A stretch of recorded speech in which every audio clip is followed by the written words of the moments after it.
उम्मीद ये थी कि जनरल फैज़ हमीद जो हैं अब वो अपना कोर्ट मार्शल रोक पाएंगे, लेकिन अब जनरल कोर्ट मार्शल की बाकायदा प्रोसीडिंग शुरू हो गई। उन पर तहकीकात मुकम्मल कर ली गई और उस तहकीकात में एक चीज़ बड़ी वाज़िया है कि उन्होंने सियासत में हिस्सा लिया है। इसी बात का मैं इंतज़ार कर रहा था और इसी बात की निशानदेही बार बार फैसल वोडा कर रहे थे कि अगली तहरीक या सिविल नाफरमानी की तहरीक के आने से पहले पहले सज़ा हो जाएगी। ये बहुत अहम पैगाम है, ये बहुत अहम पैगाम है कि सहूलतकार जो है उसको सज़ा हो गई है। इसका मतलब ये होता है कि आपको आधी से ज़्यादा सज़ा यानी 100 में से 75% सज़ा मेन अक्यूज़ को भी हो गई। सहूलतकार जो हैं जनरल फैज़, उन्होंने हर मौके पर पाकिस्तान तहरीक इंसाफ के बानी का साथ दिया और साथ निभाने की हद ये थी कि उन्होंने नवाज़ शरीफ से लेकर उनके तमाम मुखालफिन पर झूठे मुकदमात बनाए। 9 मई के जो वाक़यात हुए उसमें भी मज़ीद तफ्तीश अभी जारी है और उसमें भी जनरल फैज़ हमीद का नाम आएगा। अगर जनरल फैज़ हमीद का नाम आएगा तो उनकी वजह से सहूलतकारी से जिसने फ़ायदा उठाया बानी तहरीक इंसाफ इमरान खान, उनका भी नाम आएगा। आपको पता है कि आईनी अदालत में इस वक्त फ़ौजी अदालतों के हवाले से केस चल रहा है जिस पर कल बड़ी लंबी चौड़ी बहस हुई। उसके बाद दरख्वास्तें जो हैं वो मुस्तरद कर दी गई। बिस्मिल्लाहिर्रहमानिर्रहीम, अस्सलाम वालेकुम। बोलते कालम के साथ मैं आमिर रज़ा खान। बात कहाँ से शुरू की जाए, वहाँ से ना 9 मई से शुरू कर लेते हैं या उसके बाद से शुरू करते हैं। लेकिन इससे पहले कि मैं बात शुरू करूँ एक शेर सुनते जाइए। खातिर से या लिहाज से मैं मान तो गया, अब हम भी जाने वाले हैं, सामान तो गया। जी हाँ, अब वो कप्तान भी जाने वाले हैं, सहूलतकार तो गया। और वो सहूलतकार जिसका नाम जनरल फैज़ हमीद था, आज उस पर फ़र्द जुर्म आयद कर दी गई। ख़बर आप सुन चुके होंगे, ख़बर आप पढ़ चुके होंगे, लेकिन इस खबर के पीछे जो खबर है वो ये कि ये सब कुछ जो है इमरान खान के लिए किया गया है। जो शोर, जो गुलगुला, जो खप, जो रोला डाला हुआ था कि बार बार जिस इस्लामाबाद पर हमला किया जा रहा था, उम्मीद ये थी कि जनरल फैज़ हमीद जो हैं अब वो अपना कोर्ट मार्शल रोक पाएंगे, लेकिन अब जनरल कोर्ट मार्शल की बाकायदा प्रोसीडिंग शुरू हो गई।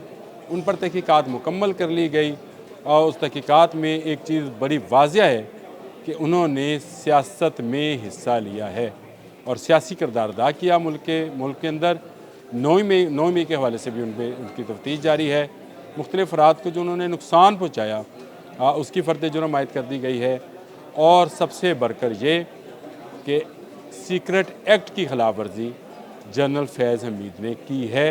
जनरल रिटायर्ड कोर्ट मार्शल वाले फैज़ हमीद ने सीक्रेट एक्ट की खिलाफ वर्जी की है।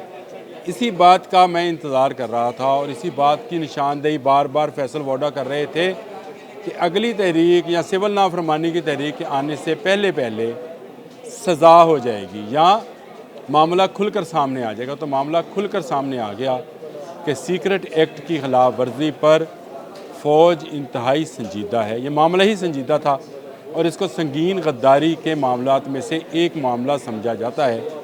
वो सीक्रेट जिसका आपने हलफ दिया होता है कि वो खुफिया दस्तावेज़ात, वो खुफिया पैगामात, वो खुफिया ज़राए जो इस्तेमाल की जाते हैं हुकूमत को, रियासत को चलाने के लिए, उसको कभी बाहर नहीं लाया जाएगा। तो जनरल फैज़ हमीद इस सीक्रेट एक्ट की खिलाफ वर्जी के मुर्तकब हुए और इसी सीक्रेट एक्ट की खिलाफ वर्जी का मुर्तकब होने वाला एक शख्स और है जो इस वक्त डियाला में बंद है।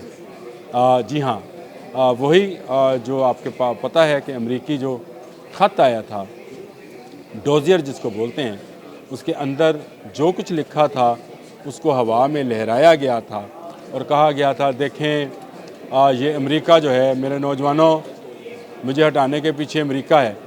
वो हटाने के पीछे जो अमेरिका था उसी के डोनाल्ड ट्रंप को अब उससे आस उम्मीद लगाई जा रही है और उससे कहा जा रहा है कि इस जमहूरियत के चैम्पियन को, जिसने पाकिस्तान के सीक्रेट्स को बाहर लेके आया, उसको छोड़ा जाए। ये बहुत अहम पैगाम है, ये बहुत अहम पैगाम है कि सहूलतकार जो है उसको सज़ा हो गई है। इसका मतलब ये होता है कि आपको आधी से ज़्यादा सज़ा यानी 100 में से 75% सज़ा मेन अक्यूज़ को भी हो गई। सहूलतकार जो है जनरल फैज़, उन्होंने हर मौके पर पाकिस्तान तहरीक इंसाफ के बानी का साथ दिया और साथ निभाने की हद ये थी कि उन्होंने नवाज़ शरीफ से लेकर उनके तमाम मुखालफिन पर झूठे मुकदमात बनाए।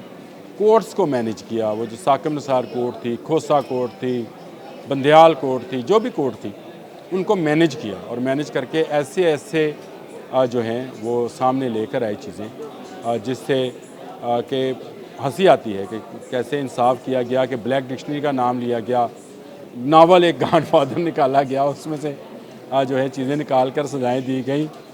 मामला किसी और चीज़ का था, निकाला उसमें से कामा गया, पनामा में से कामा निकाल कर सज़ा दी गई। तो इस तरह की जो तमाम सज़ाएँ थी उसको मैनेज किया गया और ये यहाँ तक मैनेज नहीं किया गया था, ये ऊपर से लेकर नीचे तक मैनेज था। यानी सुप्रीम कोर्ट ऑफ पाकिस्तान से लेकर नीचे लोअर कोर्ट्स तक और लोअर कोर्ट से आगे वकला तक चीज़ों को मैनेज और चीज़ों को स्ट्रीमलाइन किया जा चुका था।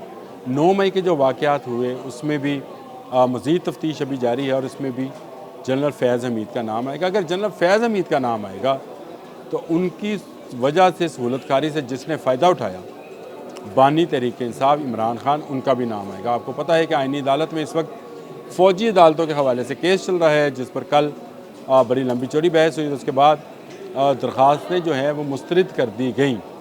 एक साबिक़ चीफ़ जस्टिस को 20,000 रुपये जुर्माना भी इस पर हुआ और उन्होंने कहा कि आप फ़ौजी अदालतों को रोकने की बात करके उनको तस्लीम करने की बात कर रहे हैं।